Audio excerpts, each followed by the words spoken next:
Shalom à tous et bienvenue autour de l'arbre.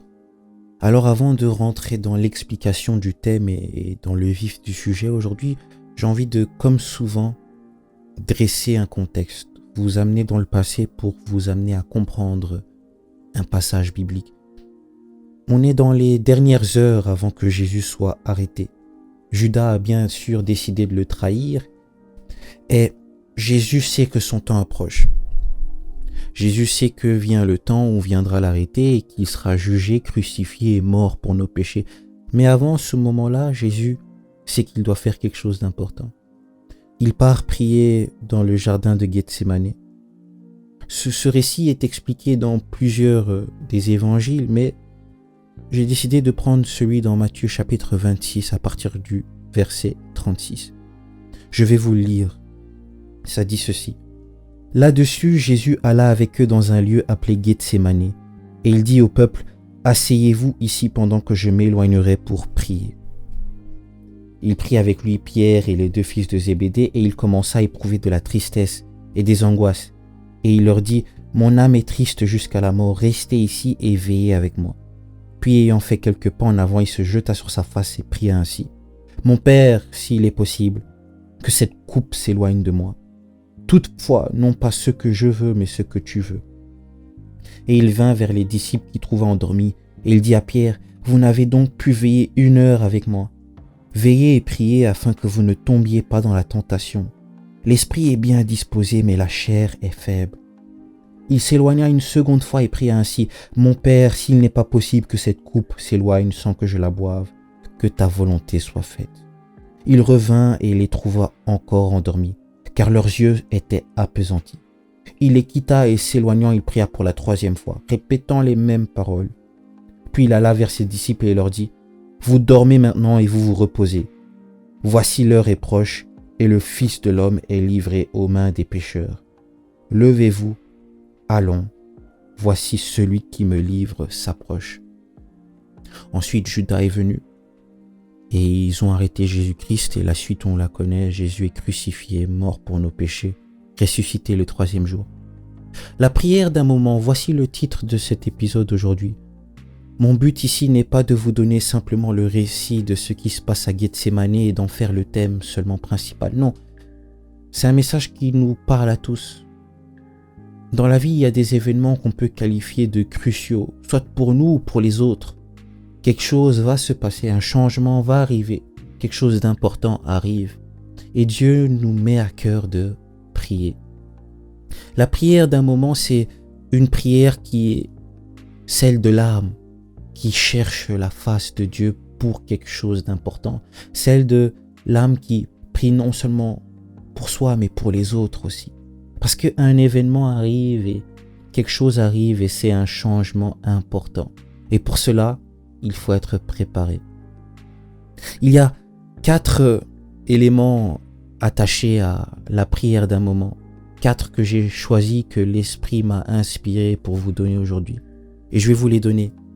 Premièrement, la prière d'un moment est spécifique à la personne qui l'a fait.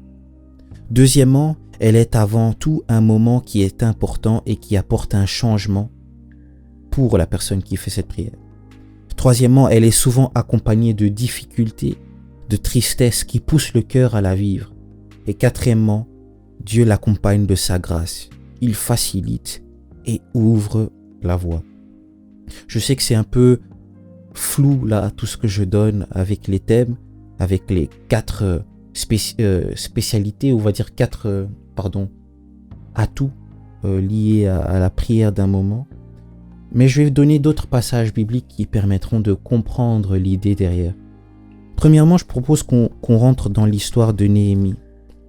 Pour ceux qui ne le savent pas, Néhémie est celui qu'on considère comme un prophète, celui que Dieu a touché, son cœur a été touché pour aller rebâtir la muraille de Jérusalem. Mais Néhémie lui aussi, avant d'accomplir sa mission, avant d'accomplir un événement qui est important, il se met à prier. Dans Néhémie chapitre 1, on a la prière de Néhémie. Au verset 3, il est dit « Ceux qui sont restés de la captivité sont dans la province au comble du malheur et de l'opprobre. Les murailles de Jérusalem sont en ruine et ses portes sont consumées par le feu. Néhémie dit ceci: lorsque j'entendis ces paroles, je m'assis, je pleurais et je fus plusieurs jours dans la désolation. Je jeûnais et je priais devant le Dieu des cieux et je dis: ô Éternel Dieu des cieux, Dieu grand et redoutable, toi qui gardes ton alliance et qui fais miséricorde à ceux qui t'aiment et qui observent tes commandements, que ton oreille soit attentive et que tes yeux soient ouverts. Néhémie est en train de prier. Pourquoi? Parce qu'il entend quelque chose qui se passe. Là où sa terre-mère, là où lui n'est pas, parce qu'il est en train de travailler auprès de la royauté en Syrie. Là où il n'est pas, il entend que les gens de son ethnie, son peuple est en train de souffrir. Pourquoi? La muraille de Jérusalem s'est effondrée. Son cœur est touché, poussé par l'Esprit de Dieu à prier, à jeûner.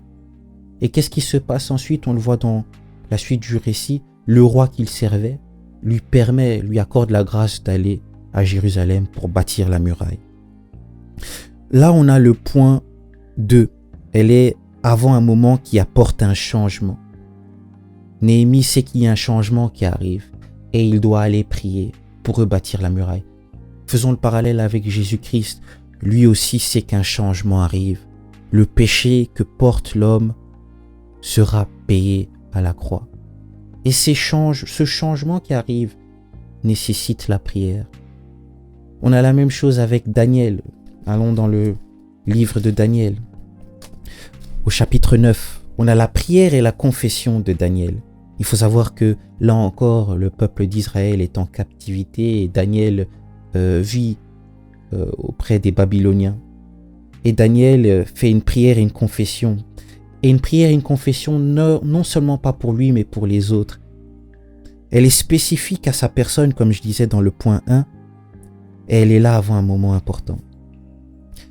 Et au verset 20 du chapitre 9 de Daniel, il est dit ceci: je parlais encore, je priais, je confessais mon péché et le péché de mon peuple d'Israël, et je présentais mes supplications à l'Éternel mon Dieu en faveur de la sainte montagne de mon Dieu. Je parlais encore dans ma prière quand l'homme Gabriel, que j'avais vu précédemment dans une vision, s'approcha de moi d'un vol rapide au moment de l'offrande du soir. Il m'instruisit et s'entretint avec moi. Il me dit: Daniel, je suis venu maintenant pour ouvrir ton intelligence. Là encore, une prière d'un moment. Daniel, touché par ce que son peuple vit, se met à prier, en agonie, en détresse, pour la supplication, pour que Dieu puisse tendre sa main. Qu'est-ce qui se passe? L'ange de l'Éternel, qui s'appelle Gabriel, vient lui parler et vient lui donner des instructions, vient lui ouvrir son intelligence. J'ai conscience que là, je vous donne beaucoup d'informations, beaucoup de passages bibliques, mais c'est pour faire un parallèle avec notre vie. Le message d'aujourd'hui, comme à son habitude, il est plutôt simple. Dans la vie, nous passons par des étapes, nous passons par des moments, et ces moments nécessitent quoi? Une prière attachée à ce moment. Tu vas bientôt finir tes études et tu rentres dans le monde de l'emploi. C'est un changement drastique pour ta vie et ton entourage. Mets-toi à genoux et prie. Parce que tu sais que si tu pries, si tu demandes que le Seigneur soit avec toi, dans la difficulté, dans l'agonie d'un moment nouveau, le Saint-Esprit t'accompagnera non seulement pour toi, mais comme pour ces protagonistes de la parole de Dieu, pour ceux qui sont autour de toi aussi. Je disais dans le point 4 de la prière d'un moment, elle est accompagnée de la grâce de Dieu. Il facilite et ouvre sa voie. Comme ici Daniel, il prie et puis l'ange de Dieu vient pour lui faciliter, pour lui ouvrir son intelligence. Néhémie, il prie et Dieu ouvre la voie pour qu'il puisse retourner dans sa terre-mère. Ici, Jésus prie et Dieu lui facilite pour qu'il puisse être pris et accomplir la mission. Ce que j'aime beaucoup avec le passage de Jésus à Gethsémanée, c'est que on a là un moment de la Trinité de Dieu. On a Jésus, homme, qui parle à Dieu le Père en priant. Que si cette coupe peut s'éloigner de moi, que tu puisses en faire ainsi, si pas la volonté soit faite. Il parle au Père, lui étant le Fils sur terre qui lutte avec cette dualité de l'homme et de Dieu qui est en lui. Si Dieu qui est Dieu et à la fois homme arrive dans ces moments-là à avoir des grumeaux de sueur qui se transforment en sang, nous qui vivons des moments difficiles, il est important de savoir que la prière d'un moment peut amener son lot de difficultés. Néhémie était en pleurs, Daniel était en pleurs et toi aussi qui écoutes ce podcast, il est possible que tu sois en agonie. Il est possible que tu sois en difficulté. Il est possible que cela soit difficile pour toi. Mais si Jésus, celui qui était Dieu, est en agonie, il faut comprendre que toi aussi tu vivras des moments qui seront compliqués. Mais la prière d'un moment est accompagnée de la grâce de Dieu pour faciliter, pour ouvrir la voie. J'ai conscience que c'est un message qui est difficile à donner en peu de temps et dans les limites du temps comme j'aime faire avec ce podcast, mais je pense qu'il est important pour une personne qui écoute aujourd'hui de comprendre que les changements qui arrivent dans ta vie demandent prière. Les changements qui arrivent dans la vie de tes proches demandent prière. Ton frère, ta sœur qui va vers un changement, même si ça ne te regarde pas directement, ça demande que toi aussi tu te mettes à prier. Ton église qui vit un événement important, ça te demande de prier. Ta vie demande prière. Soyons comme Jésus, soyons ceux qui demandent que la volonté de Dieu se fasse. Soyons comme Néhémie, soyons ceux qui entendent la difficulté ailleurs, se mettent à prier pour que cette difficulté puisse être résolue par la grâce de Dieu. Soyons comme Daniel, soyons ceux qui prient pour que Dieu ôte le péché de nos semblables. Mon message aujourd'hui, je le répète, c'est qu'il faut que nous nous mettions à genoux pour ces moments importants et que nous ayons une prière adaptée à la situation qui arrive. Comme à mon habitude, j'aimerais finir cet épisode avec une prière. Seigneur, le Dieu qui exauce les prières, il est dit dans ta parole que toi qui écoutes les prières, ils viendront à toi. Et c'est pour ça que nous venons à toi, ô Dieu. Jésus qui luttait avec cette dualité de l'homme et Dieu qui est en lui est venu vers le Père pour cette prière d'un moment. Moi qui vis des choses et qui vis un changement dans ma vie, je viens aussi vers toi pour demander la prière. Et la personne qui écoute cet épisode aussi vient vers toi pour la prière. Il y a des moments que nous vivons, que ce soit le mariage, la fin des études, des examens, l'emploi, des maladies, des opérations, ou même cette personne qui écoute ce podcast et qui vit une situation compliquée dans sa famille, parce qu'elle sait qu'un changement vient. Fortifie-nous pour faire les prières nécessaires. Amène-nous à nous mettre à genoux et prier comme bon te semble. Que ta volonté soit faite, Seigneur. Pousse-nous à avoir le cœur qui prie pour que nous puissions voir ta main agir, non seulement dans notre vie, mais dans la vie des autres. En ton nom, nous avons prié, Dieu d'excellence, Dieu suprême, et nous disons Amen. Alors voilà, c'était l'épisode, la prière d'un moment.